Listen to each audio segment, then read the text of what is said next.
নমস্কাৰ বন্ধুসকল এইটো প্ৰ্যাকটিছ কাৰেক্ট টেন্সৰ তৃতীয় ভিডিও আগৰ দুটা ভিডিওত আমি 2011 চনৰ পৰা 2020 চনলৈ মেট্ৰিক পৰীক্ষাত অহা কাৰেক্ট টেন্স সমূহৰ বিষয়ে আলোচনা কৰিছিলো আজিৰ ভিডিওত আমি আলোচনা কৰিম 2006 চনৰ পৰা 2010 চনলৈ অহা মেট্ৰিক পৰীক্ষাৰ যিবোৰ কাৰেক্ট টেন্স আছে সেইবোৰৰ এনসাৰৰ হৈতে আমি আলোচনা কৰিম আপোনালোকে ভিডিওটো স্কিপ নকৰি শেষলৈকে চাব সো পলম নকৰি ভিডিওটো আৰম্ভ কৰো HSLC 2006 প্ৰথম বাক্যটো আছে father is not at home he go out দেউতা ঘৰত নাই তেও ওলাই গৈছে মানে জাস্ট ওলাই গৈছে অলপ আগে ওলাই গৈছে গতি এটো কি টেন্সৰ বাক্য হ'ব প্ৰেজেন্ট পাৰফেক্ট টেন্সৰ বাক্য হ'ব father is not at home দেউতা ঘৰত নাই তেও ওলাই গৈছে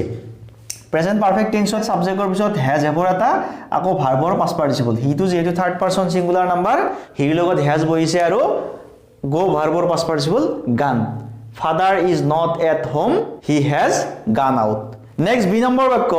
he dashed the station before the train departed ব্ৰেকেটত আছে reach গতিকে he reached the station তেও স্টেশন গৈ পাইছিল before the train departed ট্ৰেইনখন স্টেশন এৰাৰ আগতে তেও গৈ স্টেশন পাইছিল ইয়াত আমি কোনটো শব্দত চিনি পাম কি টেন্সৰ বাক্য ইয়াত আমি চিনি পাম before তো before থাকিলে কি হয় before আৰু after যদি থাকে কি হয়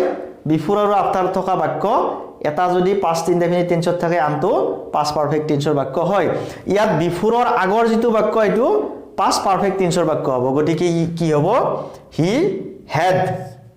past perfect টেন্সৰ বাক্যত সাবজেক্টৰ পিছত had থাকে আকৌ মেইন ভাৰ্বৰ past participle লিখিব লাগে reach ভাৰ্বৰ past participle reach he had reached the station before the train departed ট্ৰেইনখন এৰাৰ আগতে তেও গৈ স্টেশন পাইছিল সি নম্বৰ বাক্য it is time we return home ইয়াত it is time আছে আমি ইতিমধ্যে আলোচনা কৰিছো যে it is time থকা বাক্যত কি কৰিব লাগে পিছৰ যেটো ক্লোজ থাকে হে ক্লোজটো past indefinite টেন্সত লিখিবলে মানে ভার্ব টু past ফর্মত লিখি দিলে হৈ যায় ইয়াত ৰিটাৰ্ণ আছে return verb past tense returned it is time we return home HSLC 2007 ৰ প্ৰথম বাক্য the new teacher dash us now for 6 months ব্ৰেকেটত আছে teach নতুন শিক্ষকজনে আমাক সমা ধৰি শিকাই আছে পঢ়াই আছে ইয়াত আমি কোনটো শব্দৰ দ্বাৰা চিনি পাম টেন্স ইয়াত for আছে আকৌ তাৰ পিছত 6 months অৰ্থাৎ টাইম ডিউৰেচন এটা দিয়া আছে যদি since বা for থাকে তেতিয়া হলে কি টেন্সৰ বাক্য হয় হেতু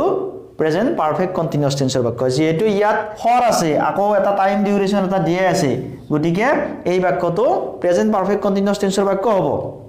প্ৰেজেন্ট পাৰফেক্ট কন্টিনিউয়াস টেন্সৰ বাক্যত সাবজেক্টৰ পিছত has been have been ৰ এটা থাকে যেহেতু দা নিউ টিচাৰ নতুন শিক্ষকজন এজনক বুজাইছে থাৰ্ড পাৰসন সিঙ্গুলাৰ নাম্বাৰ গতিকে ইয়াত has been বহিছে আকৌ মেইন ভাৰ্বৰ লগত ing যোগ দিছো teaching da new teacher has been teaching us now for 6 months নতুন শিক্ষকজনে আমাক সমা ধৰি শিকাই আছে নেক্সট বি নম্বৰ বাক্য Mohan dash home before it started raining ব্ৰেকেটত ৰিচ ভাৰ্ব দি আছে যে মোহনে ঘৰ গৈ পাইছিল কেতিয়া বৰষুণ দিয়া আৰম্ভ হোৱাৰ আগতে তেও ঘৰ গৈ পাইছিল ইয়াত কি আছে বিফোৰ আছে যে বিফোৰৰ আমি ইতিমধ্যে এটা বাক্য পালোৱে বিফোৰৰ আগৰ বাক্যটো কি হয় past perfect টেন্সৰ বাক্য হয় ইয়াত past perfect টেন্স কৰোতে কি হ'ব সাবজেক্ট মোহন আছে মোহনৰ পিছত past perfect টেন্সৰ বাক্যত সাবজেক্টৰ পিছত কি আহে had বহে তাৰ পিছত মূল ভাৰ্বৰ যেটো past participle form third form এটো কি হ'ব reach ভাৰ্বৰ past participle reached Mohan had reached home before it started raining. Next C number বাক্য he told us that he never dash a lie. ব্ৰেকেটত আছে tell যে তেও আমাক কৈছিল যে তেও কেতিয়াও মিছা কথা নকয় ইয়াত এই বাক্যটো এটা ইনডাইৰেক্ট নাৰেশনৰ বাক্য ইয়াত দুটা ক্লজ আছে he told us এইটো এটা close he never tell a lie এইটো এটা ক্লজ ইয়াত যেটো ৰিপোৰ্টিং ভাৰ্ব আছে told এই toldটো কিন্তু past tenseত আছে past tenseত থাকিলেও আমি পাইছো যে যদি ৰিপোৰ্টেড ক্লজটো এটা অব্যাহত কাম বা চিৰসত্য ঘটনা যদি হয় তেতিয়া হলে এই ভাৰ্বটো past tenseত থাকিলেও কিন্তু এইটোৰ টেন্সৰ পৰিৱৰ্তন নহয় ইয়াত তেও আমাক কৈছে যে তেও কেতিয়া মিছা কথা নকয় অৰ্থাৎ যিদিনা তেও কৈছিল সেইদিনাও তেও মিছা কথা নকয় আৰু আজিও হয়তো তেও মিছা কথা কোৱা নাই বা আগতেও মিছা কথা নকয় গতিকে এই বাক্যটোৰ ভাৰ্বৰ টেন্সৰ পৰিৱৰ্তন নহয় সেইকাৰণে আমি কি লিখিছো he told us that he never tells a lie tells ইয়াত s কিয় যোগ হৈছে যে he টো থাৰ্ড পাৰসন সিঙ্গুলাৰ নাম্বাৰ যেহেতু এই বাক্যটো এটা প্ৰেজেন্ট ইনডেফিনিট টেন্সৰ বাক্য সেইকাৰণে ইয়াত মূল ভাৰ্বত s এটা যোগ হৈছে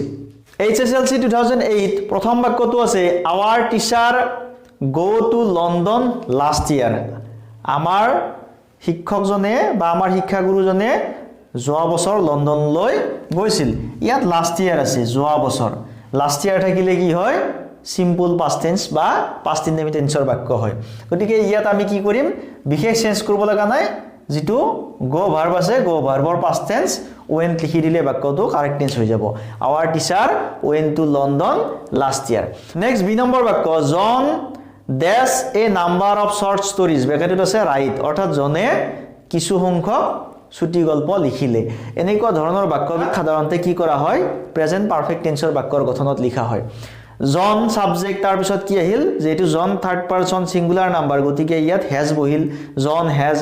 মেইন ভাৰ্বৰ past participle written John has written a number of short stories c number বাক্য we should never dash a lie ব্যাখ্যাত টেল আছে আমি কেতিয়াও মিছা কথা কোৱা উচিত নহয় ইয়াত যেটো should আছে shall ভাৰ্বৰ past tense should দিয়াই আছে গতিকে আমি ইয়াত বেলেগ চেঞ্জ কৰিব লাগে আপোনাৰ কেৱল টেল ভাৰ্বটো আমি লিখি দিম ব্ৰ্যাকেটটো উঠাই দিলে কারেক্ট টেন্স হৈ যাব we should never tell a lie Next HSLC 2009 or প্ৰথম বাক্য the lady slept while she climbed the steps মহিলা গৰাকীয়ে যেতিয়া চিৰি বগাই আছিল তেতিয়া তেওঁ পিছল খাইছিল এটা যেতিয়া তেওঁ চিৰি বগাই আছিল মানে কামটো চলি আছিল অতীতত চলি আছিল past continuous tenseৰ বাক্য সেই কাৰণে কি হৈছে সাবজেক্টৰ পিছত was or এটা আৰু মেইন ভাৰ্বৰ লগত ing গতিকে the lady slept while she was climbing the steps next b number বাক্য we shall wait here until he come back তেও গতি নহলৈকে আমি ইয়াত অপেক্ষা কৰিম ইয়াত এই বাক্যটো যেটো ফিউচাৰ ইনডেফিনিট টেন্সৰ বাক্যৰ গঠনত আছে এই বাক্যটো আমি কি কৰিছো প্ৰেজেন্ট ইনডেফিনিট টেন্সত লিখিছো এনেকুৱা বাক্যবিলাকৰ এটা ফিউচাৰ ইনডেফিনিট টেন্সত থাকে আনটো প্ৰেজেন্ট ইনডেফিনিট টেন্সত থাকে গতিকে প্ৰেজেন্ট ইনডেফিনিটত সাবজেক্টৰ পিছত মেইন ভাৰ্বৰ লগত এস এটা ইকানে দিছো যে he too third person singular number next C number বাক্য he talks as if he know everything এনেকৈ যদি এজ ইফ থাকে আমি আগতেও আলোচনা কৰিছো যে এজ ইফ যদি থাকে তেতিয়া হলে কি কৰিব লাগে তাৰ পিছৰ বাক্যটোৰ past indefinite tense লিখিব লাগে অৰ্থাৎ মেইন ভাৰ্বটো past ফৰ্মত লিখি দিলে বাক্যটো কাৰেক্ট টেন্স হৈ যায় he talks as if he knew everything HSLC 2010 or প্ৰথম বাক্যটো হি জাম্পড অফ দা বাস তেওঁ বাসৰ পৰা নামিছিল জাপ মাৰিছিল while it moves যেতিয়া ই চলি আছিল অৰ্থাৎ এটো অতীতৰ চলি থকা বাক্য past continuous tenseৰ বাক্য যেতিয়া বাসখন চলি আছিল তেতিয়া তেওঁ বাসৰ পৰা জাপ মাৰিছিল গতিকে এটো কি হ'ব যেটো past continuous tenseৰ বাক্য it was moving he jumped off the bus while it was moving next b number বাক্য he said that he post the letter তেওঁ কৈছিল যে তেওঁ চিঠিখন ডাকত দিছিল বা পোষ্ট কৰিছিল তেওঁ চিঠিখন কেতিয়া পোষ্ট কৰিছিল কথাখিনি কোৱাৰ আগ মুহূৰ্ততে চিঠিখন ডাকত দিছিল অৰ্থাৎ তেওঁ যেতিয়া কথাখিনি কৈছিল তাৰ আগতে চিঠিখন দিয়া হৈছিল ইয়াত যেহেতু আগতে কামটো হৈ গৈছিল সেই কাৰণে এই বাক্যটো কি টেন্সত হ'ব past perfect tenseৰ বাক্য হ'ব past perfect tenseত সাবজেক্টৰ পিছত had আৰু ভাৰ্বৰ past participle he said that he had posted the letter c number বাক্য he be a teacher since 1994 ইয়াত কি আছে since আছে since আৰু for থাকিলে কি হয় বাক্যটো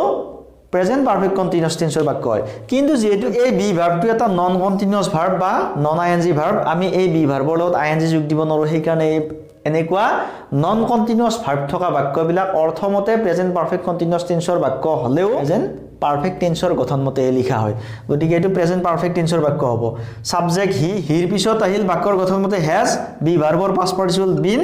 a teacher since 1994 he has been a teacher since 1994 আজিৰ ভিডিওতে আমি এখিনি আলোচনা কৰিলো পৰৱৰ্তী অন্য এক ভিডিওত আপোনালোক আটাইকে লগ পাম